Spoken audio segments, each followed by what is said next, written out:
দীর্ঘ ১২ বছর পর পরিবার সহ দেশে ফিরেছেন যুক্তরাজ্য বিএনপির যুগ্ম সম্পাদক আব্দুল বাসিত বাদশা।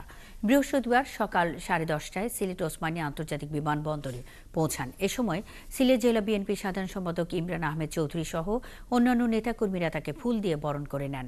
দেশে নেমে আব্দুল বাসিত জানান, স্বৈরাচার মুক্ত করতে ছাত্র জনতা আন্দোলন করেছে, যে কারণে ১২ বছর পর দেশে ফিরতে পেরেছেন। পরে তিনি বিএনপি নেতা ইলিয়াস আলী সহ গুম হওয়া বিএনপি নেতাকর্মীদের সন্ধানের দাবি জানান। বাংলাদেশের প্রত্যেকটি মানুষের দাবি একটি সুষ্ঠু নির্বাচন ও সুষ্ঠু নির্বাচনের মধ্যে একটি সরকার গঠন। আমি মনে করি খুবই শীঘ্রই ওনারা একটি সুষ্ঠু নিরপেক্ষ অবাধ নির্বাচনের ব্যবস্থা করবেন এবং এই নির্বাচনের মাধ্যমে আমরা জাতীয় দল অবশ্যই বিজয়ী হব।